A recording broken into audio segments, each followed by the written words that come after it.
vocês aqui. Muito lindo ter de novo uma coletiva tão boa. Eu já tive muitas aqui, de filmes que a gente fez, de grande sucesso, e é muito legal ver vocês aqui. Obrigada. Acho que você pode começar também falando um pouco sobre o filme, a ideia, e daí depois a gente começa a passar para a plateia.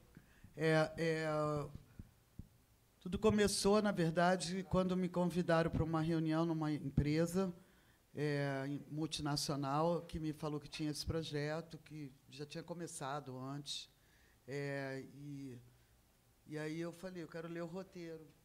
Aí, quando eu li o roteiro, eu falei, a gente vai contar essa história, porque essa história é importante para o Brasil, para o mundo de hoje, para os jovens.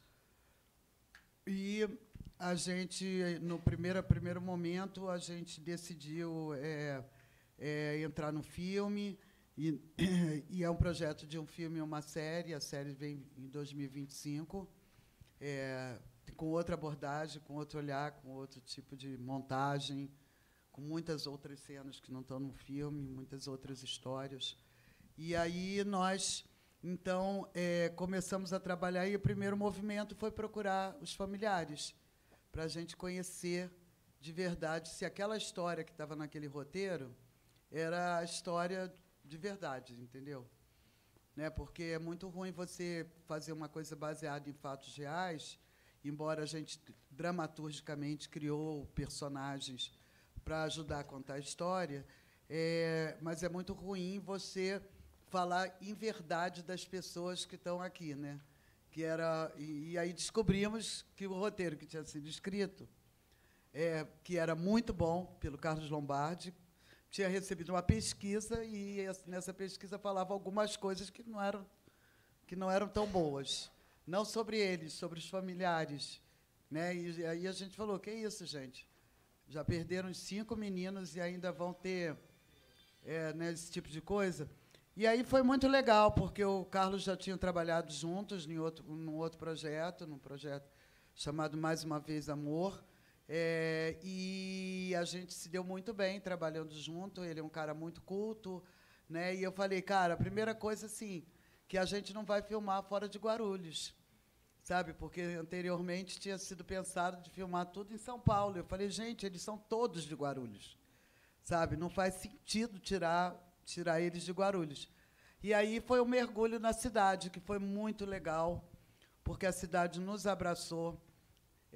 Eu fiquei morando 4 meses lá durante a filmagem, e tive a oportunidade de conhecer pessoas de todos os classes sociais, de todos os lugares daquela cidade, né?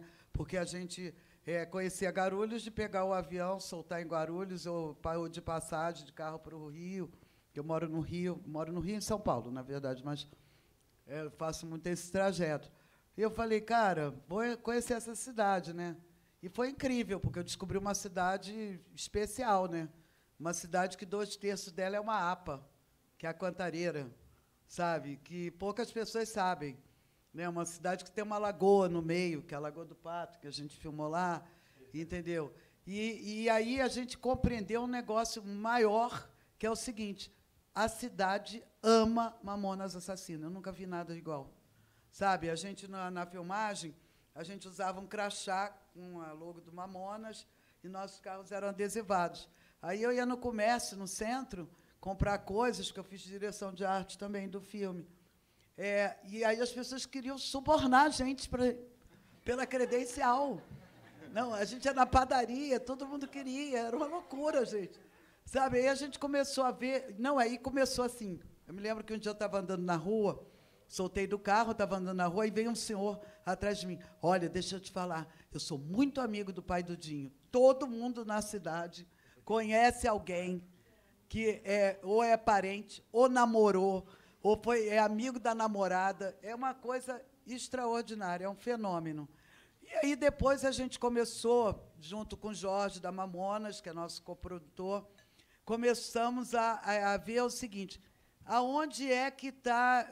Será que no Brasil inteiro, a marca, depois de tantos anos, será que as pessoas ainda se lembram, são fãs?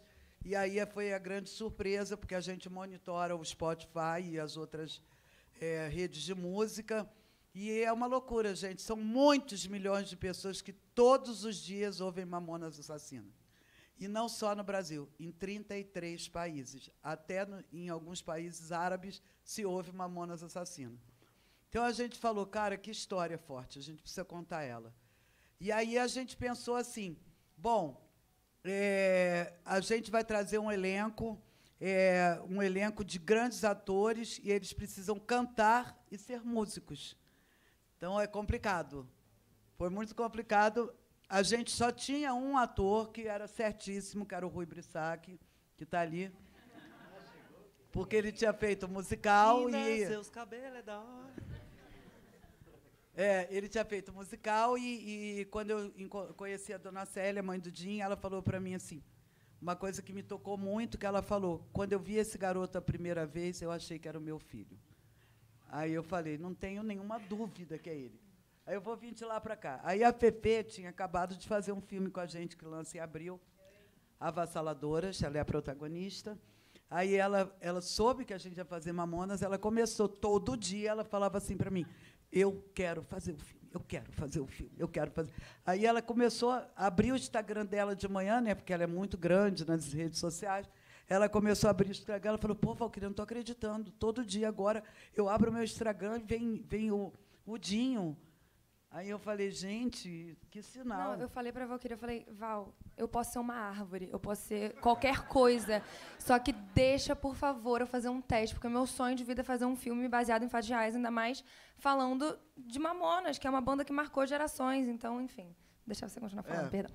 E aí o Adriano tinha feito o musical também, aí a gente falou, não, temos que chamar o Adriano, porque já viveu o universo, porque o Mamonas é uma coisa muito específica, muito especial, sabe? Assim, e eles têm um fã-clube muito grande, e o fã-clube deles é muito rigoroso. Tipo assim, as roupas vocês viram o filme, né? Aquela roupa de presidiário, nós fizemos com a lista um pouquinho mais grossa para não dar moaré, né? Porque eles se mexem muito. Nossa Senhora, quando saiu as fotos, começou, mas a listra não era dessa largura. O chapéu do Dinho não estava para o lado direito e não para o esquerdo. Aí a gente ia explicando. Eu né? recebi mensagem falando assim, você sabe que o Samuel ele usava o brinco no lado direito, né? Aí eu fazia, você jura? Aí, tanto que até eu nunca mais tirei, porque eu fiquei tão preocupado desse cara me encontrar. Aí eu vou deixar aqui para provar para ele que eu pus do lado direito. Não. E aí foram muitas coisas legais. E aí a gente teve o contato mais profundo com os familiares. E até o meu sócio ontem falou lá no Rio sobre isso, eu vou falar para vocês. A gente chegou, quando eu cheguei na casa do Sérgio Samuel, que eu não conhecia ainda os pais deles, foi muito emocionante. E quando eu vi que eles abriram a porta de um quarto e estava lá o quarto deles, sabe, todo montado. E aí a gente começou a olhar as roupas, as coisas que o Samuel, ele tinha um lance muito incrível com o avião, ele era louco por avião. Louco, eu vi uns cadernos de desenhos incríveis, cartas que ele mandou para a Airbus, pedindo para trabalhar, com 14 anos para trabalhar na empresa, sabe? Aí a gente teve uma ideia, a gente já estava com o nosso figurino, né, concebido, já grande parte montado, e aí eu tomei coragem e perguntei, vocês emprestariam algumas roupas para a gente usar no filme?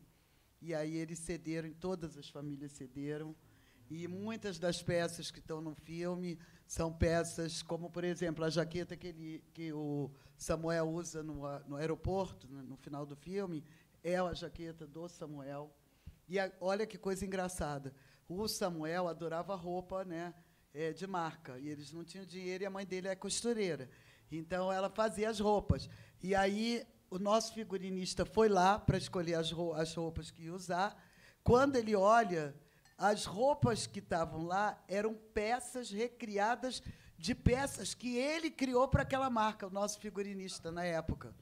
A gente falou, gente, é muita sincronicidade acontecendo ao mesmo tempo, sabe? Então, a gente teve... Eu já conhecia bastante a família do Dinho, né?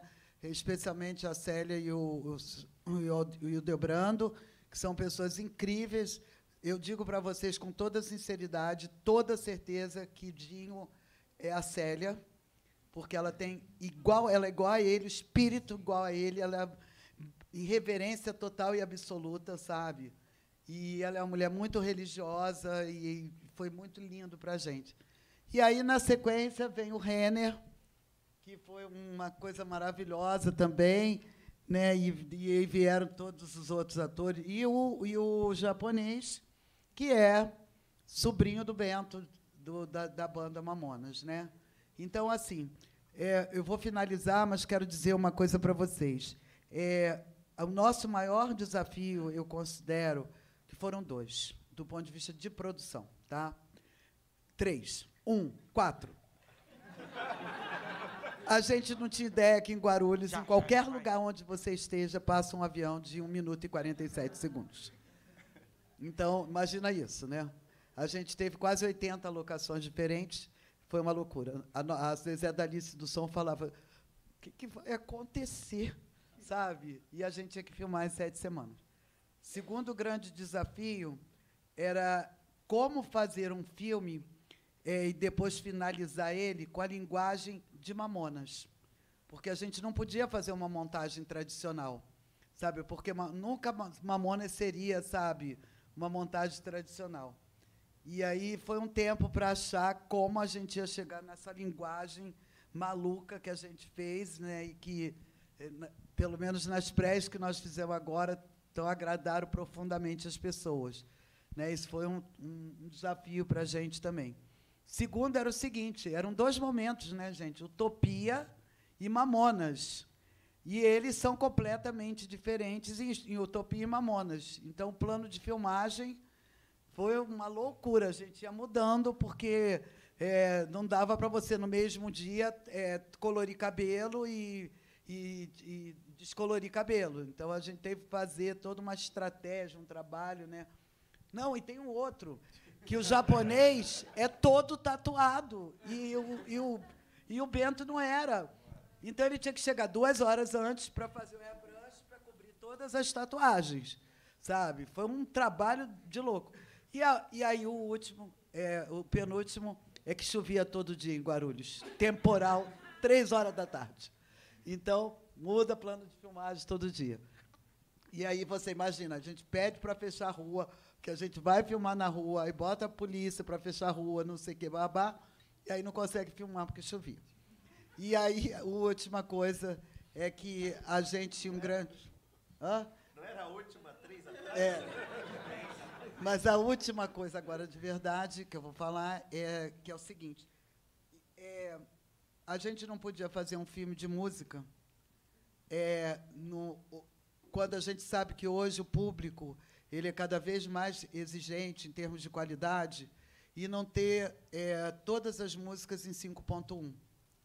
E tudo que a gente tem de música de Mamonas, né, o disco muito bem gravado nos Estados Unidos, mas não é 5.1. Então, a gente, com pouco tempo que a gente tinha, a gente decidiu regravar todas as músicas. Tudo que vocês ouviram não é Mamonas, são eles. Tá? Nós fomos para o estúdio, o nosso mixador já ganhou 2 Grammys, não, 3 agora, que ele ganhou a melhor canção nesse último Grammy, do York. E aí a gente teve essa sorte de ter um mixador e um editor de som que conhecia profundamente de música e que tinha, tecnicamente, capacidade de fazer o que ele fez, que é fazer um disco que nós vamos lançar. Né? A gente vai lançar um disco na linha do Tarantino, com música e trechos do filme, que a gente está chamando de audio movie. E a gente conseguiu fazer o que a gente queria, que era fazer uma imersão na sala quando eles cantam. Muito obrigada. Acabou, falou tudo, é isso. Primeira pergunta aqui, gente. Olá, oi, boa tarde, meu nome é Lili, eu sou da Híbrido e do Cine Ninja. Primeiro, parabéns pelo filme. Eu queria fazer uma pergunta que até a Valquíria estava colocando agora, da participação da família, né? Então, assim, a gente está falando do Mamonas Assassinas, que é uma banda que teve apenas 8 meses, né? E teve uma projeção muito grande, uma coisa que talvez a gente só consiga, hoje em dia, se identificar, mas, na época, realmente foi um acontecimento. Então, eu queria saber o seguinte, 2 coisas.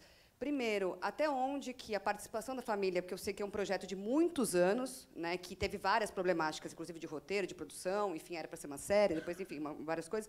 Aonde que a participação da família ela interfere positivamente? Como é que vocês trabalham nesse limiar em questão de respeito, de fazer jus a uma história que é tão potente, que teve um final, assim, obviamente tem esse lado todo respeitoso, mas também tem uma coisa que os Mamonas, de liberdade, que é do próprio Mamonas, né, do próprio grupo. E eu já queria emendar numa outra pergunta, no seguinte, como é que é também trabalhar nesse limiar de trazer Mamonas para essa geração agora, enfim, tiktokers, que talvez não conheçam a potência que foram, sem ofensas, gente, mas assim, que as informações são muito rápidas, né? Como é que é trabalhar nesse limiar para poder fazer jus e, ao mesmo tempo, trazer eles para essa geração e não ficar uma coisa só saudosista, sabe? Eu vou responder só uma parte da primeira pergunta, depois vou passar para eles, porque todos têm história a contar sobre isso.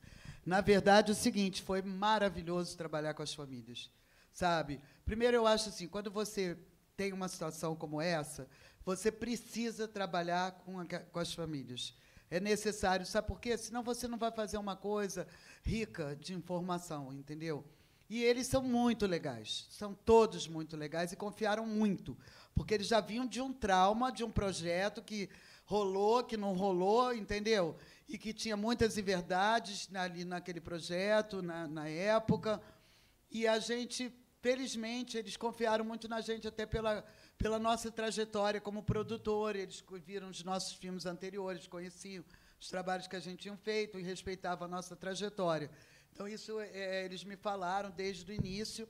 E a gente, com isso, assume uma responsabilidade enorme, né? Que é a responsabilidade de você... Anteontem, em Guarulhos, gente, eu estava tão nervosa, que eu falei assim, nem na CCXP, que tinha 3.000 e tantas pessoas, eu fiquei nervosa assim. Porque, cara, imagina se eles não gostassem, né? O Jorge, que é primo do Dinho, a esposa dele, já tinham visto.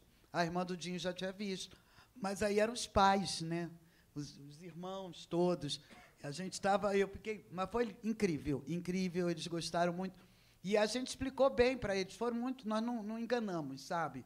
A gente falou, olha, tem momentos que a gente vai precisar criar coisas para poder ter a narrativa. E eles entenderam, sabe, que não era um documentário.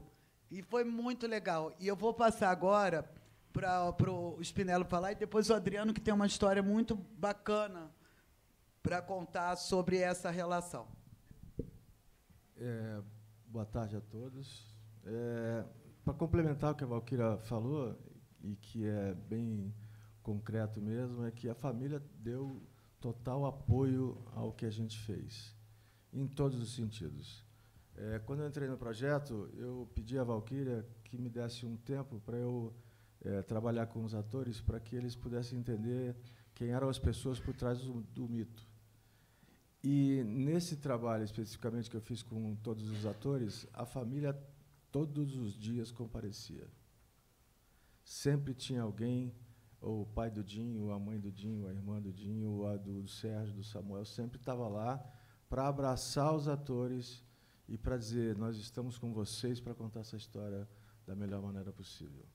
Então, eles foram de fundamental importância.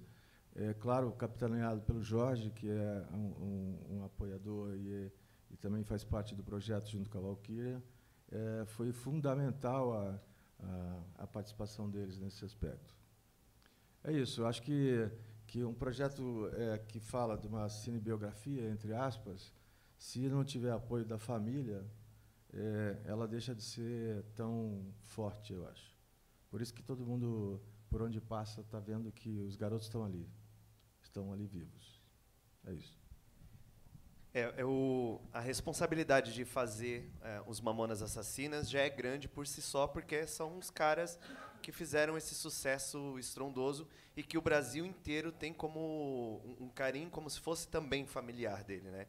E eu acho que triplica a situação, aí no caso do Rui e quanto a mim, que fizemos o musical, que foi lá que a gente conheceu cada um dos integrantes das famílias, e a gente conquistou esse pessoal, né? A gente conquistou o carinho deles e a confiança deles. Então, havia um medo de quebrar essa confiança. O Spinello ele foi muito generoso com a gente, porque em vários momentos a gente pôde intervir no roteiro, justamente por conhecer bastante sobre os caras, conhecer justamente coisas que a irmã do Júlio falou, né? A Paulinha, no musical eu fazia o Júlio Hazek. Então eu conheço muito sobre o Júlio, porque a irmã dele me contava absolutamente tudo, né? Detalhes da vida deles, de como eles se relacionavam. E esqueci, por que eu estou nesse... e aí a gente sabe bastante sobre os caras. Então, alguns detalhezinhos assim que a gente conversava, o Renner, o Rui, a gente olhava e falava, mano, acho que aqui não faz sentido, vamos falar com o Spinello. A gente levava para o Spinello concordava, e a gente fazia a nossa mudança justamente por conta desse interesse em respeitar os familiares, que depois também a ver, não é só Mamonas Assassinas, né? São 2 filhos do seu Ito, é o irmão da Paula, é o irmão da Grace, né, filho da Dona Célia. Então, é mais do que Mamonas Assassinas, são crianças, né? Porque os caras, nos anos 90, eu sou dos anos 90, e esses caras, a idade como eles foram embora, é idade de criança, praticamente, né? Então, acho que rolou é um filme que está respeitando bem esse carinho, tem muito carinho. A Dona Célia, quando... Oi, gente! Bem, a Dona Célia, quando ela me olhou assim pela primeira vez, foi muito impactante, né? Porque a gente ficou parado, um olhando assim pro outro. Aí ela pegou o meu rosto, ela virava de um lado, ela virava do outro. E ela falava, meu, você é muito parecido com meu filho. E me abraçou assim, apertado. E ali eu fui realmente abençoado, sabe? Um apoio essencial para a construção do personagem. E além do que também, a gente conhece muito Mamonas como a banda, a gente tem muita referência, né, nos vídeos, YouTube, a banda, o super-herói, Rockstar, mas a gente não sabe como eles eram por trás das câmeras. Eles não sabiam. A gente não sabia como que é o dia a dia deles, né? Como que eles, enfim, como que eles agiam. Então, como eles relacionavam, né, com as famílias entre eles. Então, esse apoio da família foi essencial, assim. A gente recebeu muitas informações valiosíssimas, assim, que fez a diferença nessa construção dessa persona, né? Misturando o Dinho junto com o Rui para criar essa persona ali e tal, mais humana, com suas dúvidas, suas incertezas, sua insegurança, suas vontades. Então, esse contato foi muito valioso, né? E foi incrível demais, porque eles realmente abraçaram a causa de uma forma. E é um filme que tinha que sair o mais rápido, até porque a mãe do Bento, né, hoje, ela tem 92 anos. Então, ela, né, a gente precisava essa homenagem de alegria para relembrar e tal a história dos meninos. Então, por isso que a gente teve que agilizar sempre esse filme. Falando, a gente tem que fazer logo para todo mundo assistir, sabe? Porque eles merecem muito essa homenagem. E a mãe do Dinho também, ela sempre ia... Não, ela me abraça, ela fala, eu amo estar perto de você. E eu também, a gente tem uma consideração pelo outro. A irmã do Dinho me chama de irmão postiço. Eu chamo o irmão postiço de cunhado. Então, eles são incríveis demais, super alto astral, assim. A mãe do Dinho ia no set, né, e tal, falava assim, você sabia que o Dinho me chamava só de manhinha? Então, aí depois disso eu passei a chamar ela de manhinha. Então, isso foi incrível, né? Foi muito rico para a construção do personagem humano, né? A construção real. Segunda pergunta aqui. Oi, gente, tudo bem? Olá. Parabéns pelo filme. Eu sou o Felipe, do Jornal do Brasília. E eu gostaria de saber o que vocês aprenderam com os Mamonas e o que vocês esperam que eles ensinem às novas gerações que forem assistir ao filme. Olha, peraí, eu queria passar para o Renner, porque ele teve que aprender uma coisa muito, muito rápido para poder... Ele é um grande músico, canta muito bem, mas não tocava bateria. Exato. Bom, boa tarde. Quanta gente. Meu Deus, estou um pouco nervoso.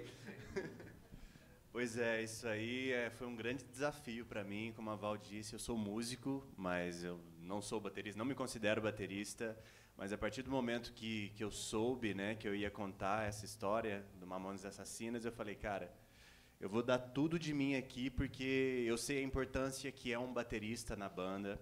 O Sérgio, ele foi um dos pioneiros, né? Começou ali com Ponte Aérea primeiro, depois Utopia e depois o Mamonas. Então, assim, realmente é uma grande importância que também faz essa relação com a bateria. De certa maneira, a bateria é a base da banda, né? Então, nesse processo de preparação aí, que foi bem rápido, eu realmente coloquei todas as minhas energias aí para conseguir tirar o meu melhor. Assim, existe uma coisa muito interessante, né, que o Spin sempre diz isso, que é o poder da palavra, o poder da nossa crença, sabe? E existe um momento na arte em que o tempo é relativo. Então, se por exemplo, o Dri também aprendeu a tocar baixo, e o que era para a gente ter aprendido em 6 meses, a gente aprendeu em 1 mês e meio.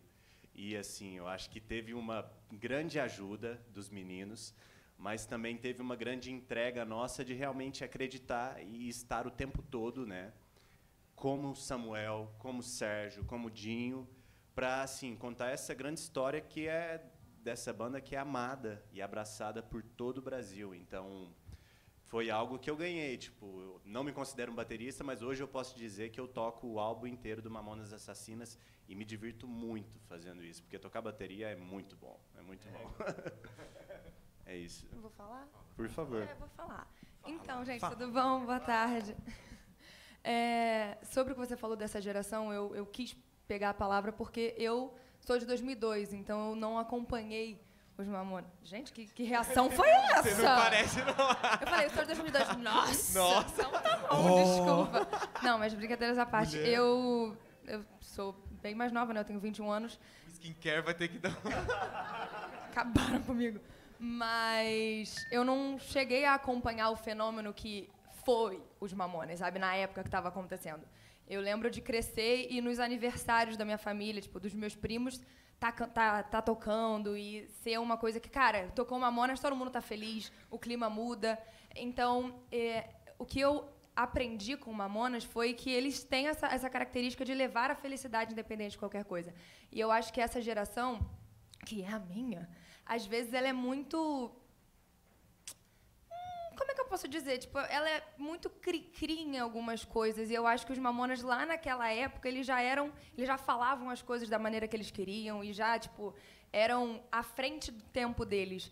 E, às vezes, eu acho que a minha geração deu uma andada para trás, enfim. Mas eu acho que eles conseguem trazer essa graça e essa diversão para assuntos que, por exemplo, lá naquela época, falar sobre homossexualidade não era tão de boa como é hoje em dia. E eles falavam lá, e agora as músicas continuam e eles continuam falando.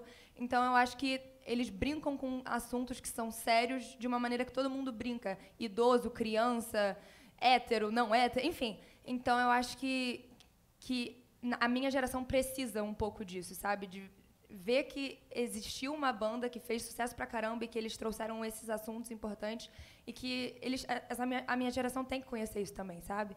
Então, eu vejo eles dessa maneira. Me engasguei aqui, mas foi isso. Eu acho que também, assim, isso faz parte da ousadia que a Valquíria resolveu contar essa história para uma nova geração.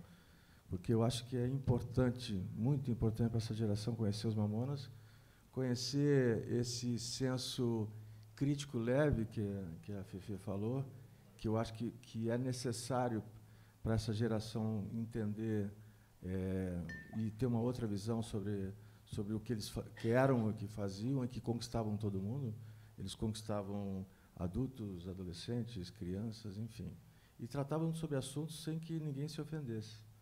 Então, eles fizeram época, né, e acho que são necessários nesse momento. Então, essa ousadia que a Valquíria fez, junto com os distribuidores, os patrocinadores, é super importante para o momento que a gente vive, eu acredito.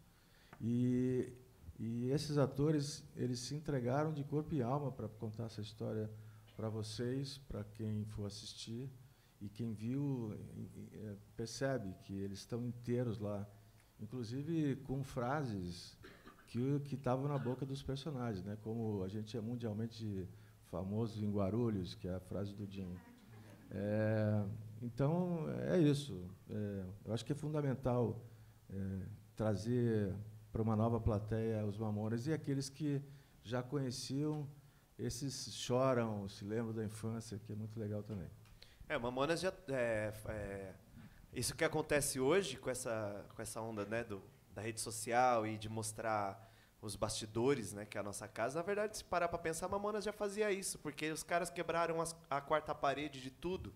Os caras iam pro Gugu e faziam questão de puxar o cameraman para mostrar os bastidores. Ali eles arrancavam o microfone, que era uma coisa tão fora do comum para a gente que assistia a televisão. Você não via a parte de trás da roupa do apresentador. E o Jim era o primeiro a pegar e zoar com com um grampo que estava fechando ali. Então, se parar para pensar, se essa geração, né, essa nova geração, parar para prestar atenção, Mamonas já começou a trazer esse universo do bastidor naquela época.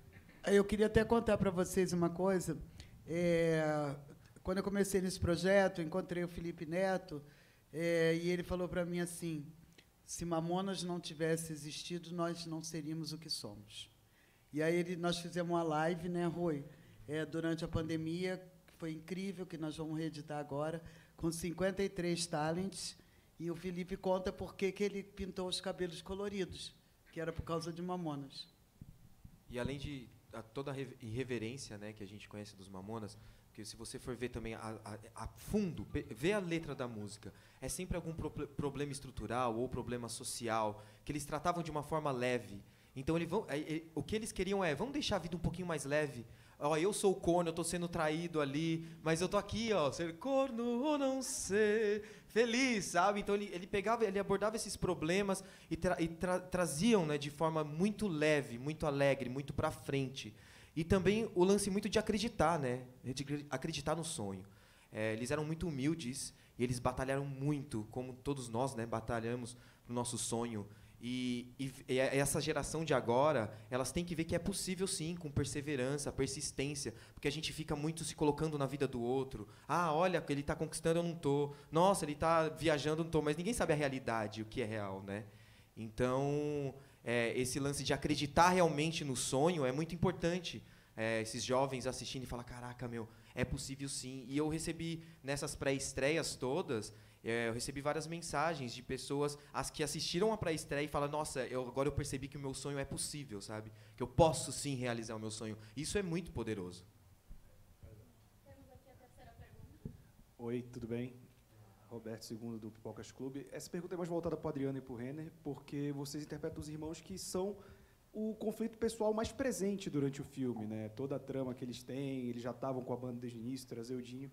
Eu queria perguntar para vocês dois, acho que o Spinello pode também falar um pouco sobre como foi dirigir isso, como foi interpretar esse conflito dos que não eram frontman, né? O Dinho era o frontman dos Mamonas, mas a gente vê esse lado pessoal da banda, veio muito de vocês, que é o que está na tela. Como foi para vocês interpretar isso? Bom, foi um grande desafio, assim, né? E eu acho que casa muito com a história que estamos contando no filme, né? Porque o que todo mundo conhece é o que os Mamonas eram de frente às câmeras, né? Então, existe uma outra história ali no backstage que, na verdade, a banda começou sem o Dinho e sem o Júlio. Eles chegaram depois e aí se transformaram no Mamonas Assassinas. E no filme tem essas duas fases, né? Que é a Utopia e o Mamonas Assassinas. E eu acho que é mais... E ainda o Ponte Aérea, mas que não chegou a entrar no filme, né? Mas eu acho que a gente se baseou muito no roteiro, assim, muito no roteiro e na nossa preparação com o Spin para trazer esse conflito mesmo, porque assim a impressão que a gente tem é que os Mamonas eram felizes pra caramba e viveram pouco tempo, assim, de certa maneira, e não conhecemos tanto esse outro lado dos conflitos que aconteceram entre eles, né? Essa história da Ponte Aérea e Utopia, isso eles já tinham há 5 anos. Né? A gente conhece Mamonas de 7 meses. Mas antes de Mamonas, eles já eram músicos, já vivenciavam a música há 5 anos. E assim, anos 90, né, cara? A coisa mais legal, que eu achava muito legal de poder vivenciar, eram moleques de banda de garagem. Então, o conflito, se para pra pensar, não era nem um grande conflito. Era só grande brincadeira de molecada, que eu toco isso, você toca aquilo, vamos juntar na garagem, vamos fazer um som. O maior conflito, na verdade, foi quando depois tinham que mudar, ou quando o Rick Bonadil quis mudar o nome da banda e o estilo da banda. E o Sérgio, né, também com problema com o Dinho. Mas não acho que foi assim um grande conflito, né? Não foi uma problemática. Era coisa de moleque. Em alguns momentos, como a Valquíria falou, a gente conta a história, a gente não está fazendo um documentário, a gente coloca elementos no filme para que mostre o lado humano desses personagens. Esse conflito entre os dois irmãos, ele é colocado, basicamente, quando eu trabalhei com eles, e eu fiz questão de dizer assim, isso existe só para dizer que duas pessoas que se amam na vida real conflitam. O conflito faz parte do amor. Então, isso faz esse conflito estar na história exatamente para mostrar esse lado humano dos personagens, de dois irmãos que se amavam muito e se protegiam, enfim, essas dificuldades do ser humano, da trajetória do ser humano, a trajetória do herói, que todo dia acorda, encontra desafios e tenta superá-los. É isso, basicamente, esses conflitos que a gente tem dentro do filme. Eles são colocados lá, não necessariamente aconteceu mesmo, mas provavelmente aconteceu coisa parecida com isso, porque a vida, quando você entra numa energia que é a energia dos Mamonas, automaticamente as coisas começam a acontecer e você não sabe como, mas é porque você está conectado com a energia dos Mamonas. E é só para, na verdade, mostrar o lado humano por trás dos personagens. Eu queria só acrescentar, de uma pergunta anterior, que eu me lembrei, que alguém falou sobre as novas gerações conhecerem Mamonas. O que está nos surpreendendo agora com as pré-estreias é que existe muita gente pequena que ama loucamente Mamonas. Lá em Guarulhos, eu tenho até um vídeo, depois, se vocês quiserem, eu mostro. Uma garota que deve ter uns 14 anos, ela estava com a camiseta do Mamonas, não menos, 12 anos, com a camiseta do Mamonas, e o pai e a mãe tinham ido levar ela na pré-estreia.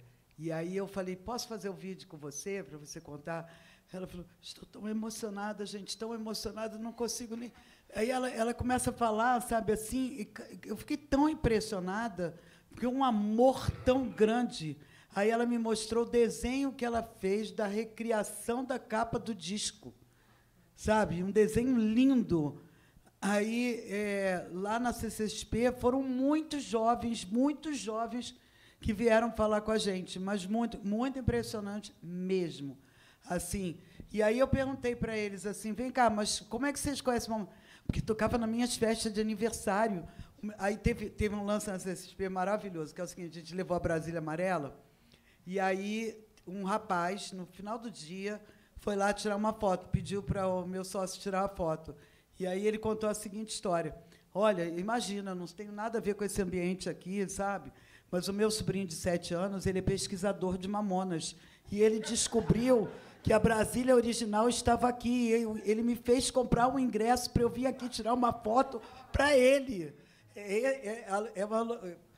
E eu estou dando só alguns exemplos, mas, na verdade, assim, gente, quando a gente coloca Mamonas Vive, é real. Eu tive uma reunião antes de começar o projeto com o diretor de marketing do Banco Itaú, que patrocinou o Rock em Rio, e ele falou para a gente que eles tinham feito uma pesquisa e que, na pesquisa, mostrava que as duas instituições, vamos chamar assim, musicais que o Brasil mais amava era Ivete Sangalo e Mamonas Assassinas. Boa tarde, Luiz Quesada, aqui no fundo.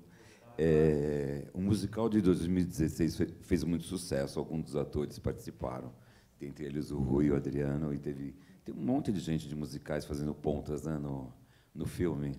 Né? Então, eu gostaria de saber o seguinte, como que foi, qual a diferença de vocês dois, no caso, que fizeram o musical, de fazê-lo no cinema, como que é essa diferença?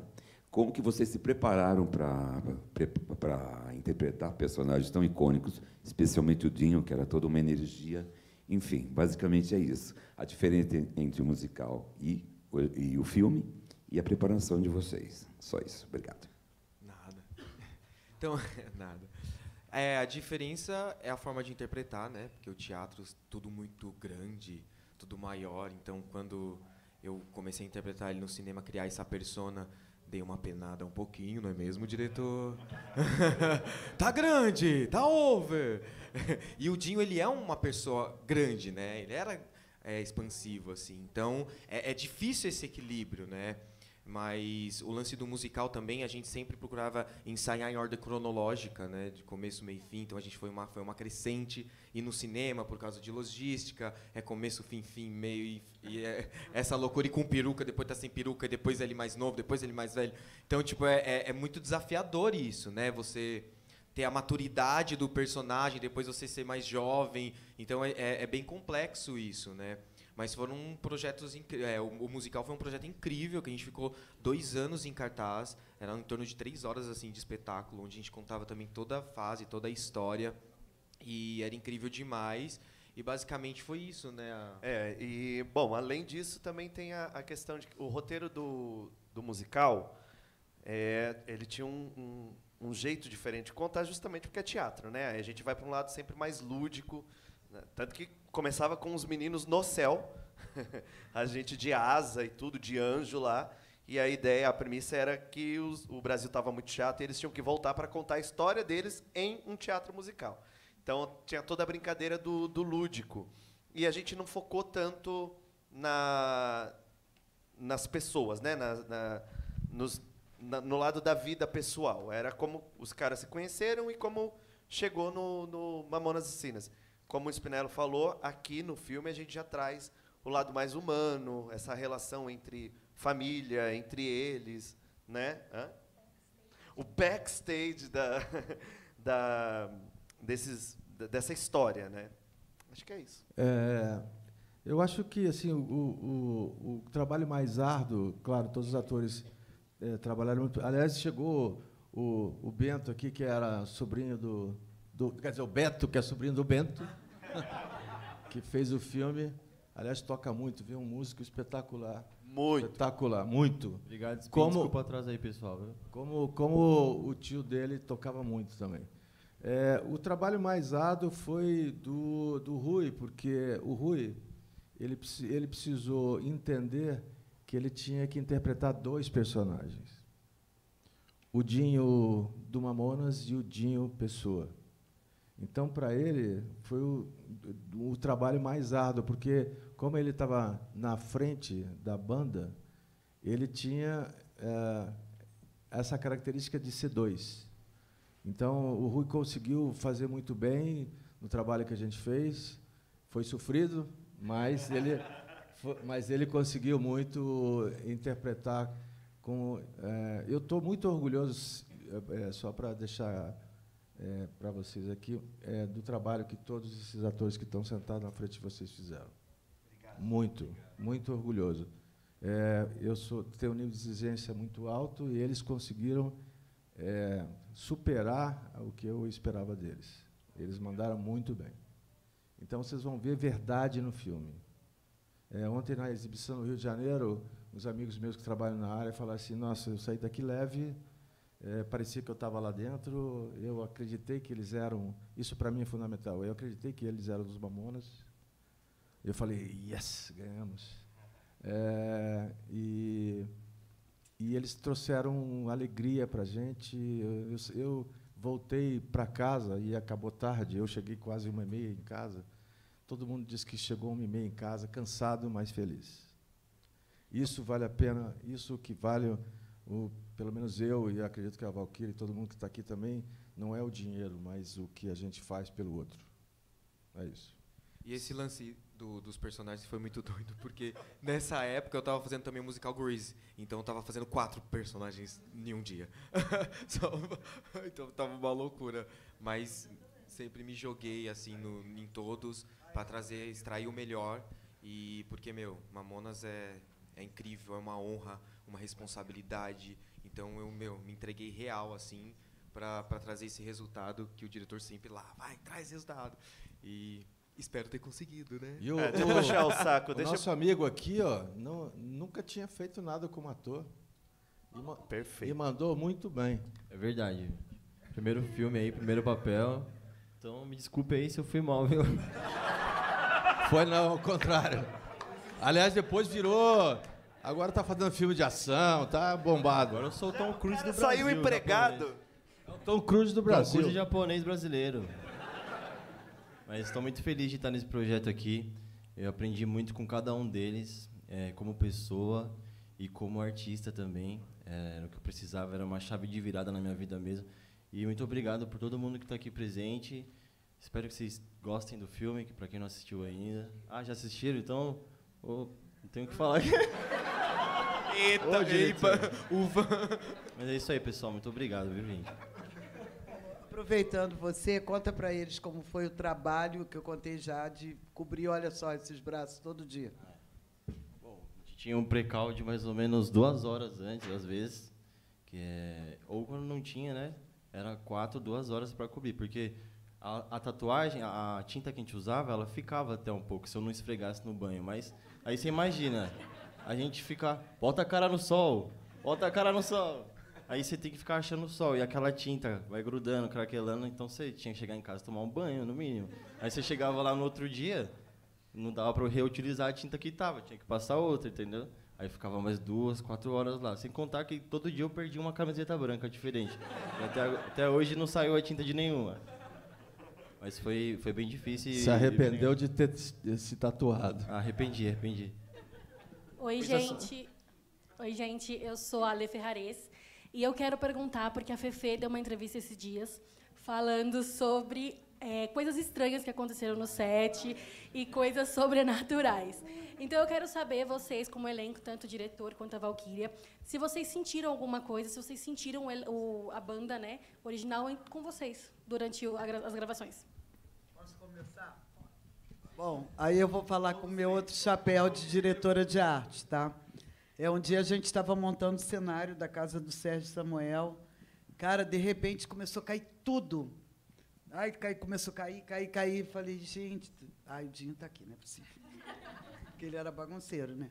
Aí eu olhei, pensei, e aí falei para ele assim, cara, olha só, se você não me ajudar a terminar esse cenário, a gente não termina o filme, já era a última semana, sabe? Aí, de repente, parou tudo. Foi incrível, incrível. Eu tinha absoluta certeza que eles estavam com a gente todo o tempo. Sabe, assim, um negócio muito... A gente chorava todo dia, quase, sabe? Mas não era chorar de tristeza, não. Era de, sabe, de missão cumprida, sabe? Era uma sensação assim. E esse é só um dos exemplos, que a Fê tem vários. No final da preparação do elenco, eu pedi para chamar as famílias para verem eles cantando, performando. Aliás, eles performam de tal jeito que a gente, quando foi mixar, os técnicos falaram assim, não dá nem para perceber quando é o Dinho e quando é o Rui cantando. Eu falei, não tem Dinho aí, é só o Rui. Então, a entrega deles foi tamanha que eles realmente reviveram os Mamonas. E, nesse dia, eu pedi para eles cantarem para as pessoas que eu estava preparando, para os atores e para os familiares. Bom, tá chegando, faltou a luz. Faltou a luz. E é tudo elétrico, ligado. Como é que eu vou apresentar? Na verdade, esse dia foi maravilhoso. Só explicando melhor que a gente estava tocando com uma caixa de som, onde a gente colocava música, e essa caixa de som ela funcionava a bateria, ou seja, não precisava da tomada. E aí entrou todo mundo, tínhamos a bateria, que inclusive era a bateria do Sérgio, que o seu Ito disponibilizou para nós. E aí, nesse momento, estava todo mundo lá dentro, né? Toda a equipe, família, e aí demos o play na música, e quando a gente começou a tocar e cantar, um temporal e pum, aí faltou a luz, mas o som continuou. Só queria dar esse lance, porque faltou a luz, mas a música continuou, a música não parou. Mas né? Assim, daqui a pouco volta a luz e tudo volta ao normal. Com sol, inclusive. No último dia de filmagem, a mesmíssima coisa. Caiu, acho que o maior dilúvio que caiu em Guarulhos, pelo menos enquanto eu conheci Guarulhos. Caiu um dilúvio. E a gente precisava terminar nesse dia a filmagem. E era o show icônico que foi no Tomelzão. E assim, chegou um momento que assim, eu olhava para a Valquíria, eu estava desesperado, ela estava desesperada. Daqui a pouco para tudo, assim, e o tempo certinho. A gente terminou a filmagem, brum, voltou ao temporal. Coincidências? Pode ser também, mas eu acredito que a energia dele estava lá com a gente, abençoando, protegendo, enfim. Eu tenho uma coisa para falar. Um mistério. Não, pode falar. Cara, que susto que você me deu, eu juro. Nossa, você é na moral. Fefe, como assim? Que bizarro. Calma, eu já vou chegar. Por eu contar esse tipo de história, porque o meu conteúdo na internet é falar sobre casos e, enfim, coisas bizarras, as pessoas começaram a achar que eu estava inventando isso, porque durante as gravações eu filmava, tipo, o backstage. Então eu falava, gente, acabou a luz, não sei o que, as pessoas, óbvio que não, você está fazendo um mistério, não. Só que vocês ouviram agora o resto do elenco falando que, de fato, e o diretor falando que estava acontecendo essas coisas, e tiveram alguns momentos que me marcaram, esse do dia do show, e o que foi mais bizarro para mim foi que nesse dia do show eles trouxeram a Brasília Amarela, que eu não sei até hoje por que levaram a Brasília Amarela para lá, mas ela estava lá. Ela foi assistir o show. Ela é o sexto integrante da banda. A Brasília Amarela, ela estava lá no dia dessa gravação, e todas as luzes acabaram e tal, aí todo mundo, meu Deus, de novo, cara, como assim? O que está acontecendo? E só uma luz estava piscando, e era em cima da Brasília. A Brasília estava aqui, tinha uma luz piscando em cima, e isso foi muito bizarro, porque de todos os lugares da Terra para piscar uma luz em cima da Brasília. E outro lugar que tinha uma luz era... A gente estava lá em cima ainda se preparando, porque tinha a chance da gente não gravar nesse dia, de tanto que estava chovendo. E aí, quando eu e o Tom, que faz o Henrico Bonadio, né? O Rico Bonadio, enfim. A gente olhou para o palco, e a única luz que estava acesa era uma luz verde. E verde é a cor dos Mamonas. Então a gente ficou, cara, como assim? Então várias coisas muito loucas e surreais aconteceram. A Brasília eu pedi para o Jorge levar lá para exatamente fazer todo esse ambiente de transportar os atores para os Mamonas. Então foi um pedido meu para o Jorge. Agora eu entendi. Obrigada, Spin. Mas é isso mesmo, o que a Fefe falou é isso mesmo. Aconteceram essas coisas que, para a gente, só traz alegria, porque, de alguma maneira, lá quem acredita, quem não acredita, a gente tinha certeza, pelo menos eu tenho, a Valquíria tem, de que eles estavam com a gente lá, enfim, aprovando, ajudando, né? Porque é impossível, assim, um dilúvio, aí o dilúvio para, a gente termina, depois volta. Enfim, é isso. Eu tenho dois casos sobrenaturais que eu preciso contar. Na verdade, trabalhar com Mamonas desde o musical é sempre uma grande energia, uma energia surreal, assim. No palco, eu senti energia como se eu fosse para trás, assim, de tão forte que a troca do público não possuída não, de tão forte que é a energia, a intensidade, né? O primeiro dia de gravação, a gente começou a gravar na casa do Dinho, que foi lá em Itaquá, no sítio que era mesmo do Dinho, dos Mamonas e tal. Eles iam para lá, curtir e tal. Quando a primeira vez que eu pisei na sala, eu me arrepiei da ponta do pé até a ponta do cabelo inteiro e me desabei a chorar. Eu sou uma pessoa que eu não choro fácil, assim. Só que naquele momento foi tão intenso aquela energia, e eu senti, assim, sabe, uma presença muito, muito, muito forte.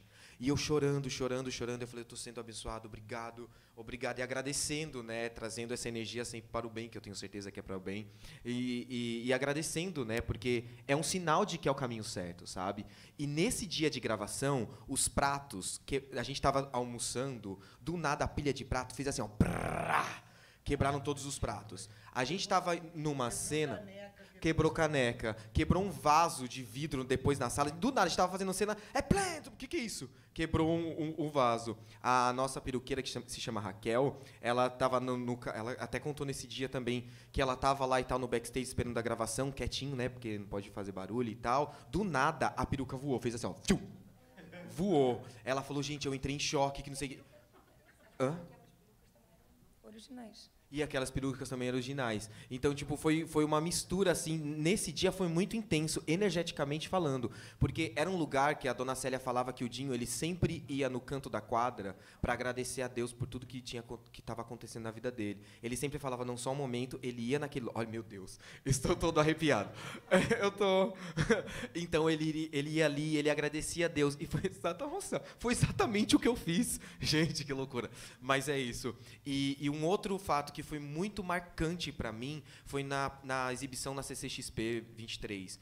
A gente fez a performance e depois a gente assistiu o filme, né? A gente sentado e não tinha ninguém do meu lado. Tinha uma pessoa aqui e não tinha ninguém do meu lado. E eu assistindo o filme todo emocionado, primeira vez, né? Tava vendo a telona, meu Deus, que sonho, estou lá. E olhando assim e tal. Aí eu senti uma coisa me apertando assim, ó. Bem forte. Aí eu olhei. Tipo, sabe quando você olha... E o Renner tava sentado, tipo, distante, assim. Aí eu falei, não é o Renner, tipo, não, nada a ver, né? Não tá acontecendo nada. E eu olhei pra frente, e do nada, essa coisa deu 2 toques. 1, 2. E nesse momento que deu 2 toques, eu falei, obrigado, eu agradeci de novo. E falei assim, vocês estão com a gente, vocês estão abençoando, vocês estão felizes com esse trabalho, eu tenho certeza. E é o destino real, sabe? Estar nesse lugar, com esse elenco incrível, com essa produção, com esse diretor fazendo isso nesse momento, sabe? Então foi bem marcante para mim esses 2 momentos. Pessoal, agora a gente acabou. Não, vamos falar mais, vamos conversar mais, gente. Pessoal, quem tiver pergunta, como não deu tempo, manda pra gente, que a gente pega as respostas com eles e manda pra você depois, tá? A gente vai fazer uma foto agora, a gente vai tirar a mesa.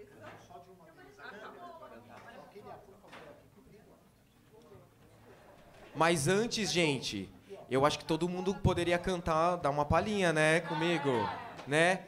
Mina, o quê? Seu corpo é um violão, viva Mamonas! Meu docinho de coco tá me deixando louco. Minha Brasília amarela tá de portas abertas. Pelo amor de a gente se amar, pelágios insanos, pois você me apitula, ai que linda, me deixou legalzão, não me sinto sozinho, você é meu chuchuzinho. Viva a Mamona! Valeu! Eu só não fiz mais a performance porque eu tô travado aqui no microfone, gente. Senão eu já tava subindo na mesa, pulando. É um ciricutico, né, que vem. Pessoal, a gente vai tirar a mesa, vocês ficam em pé juntos, depois a gente faz foto separado.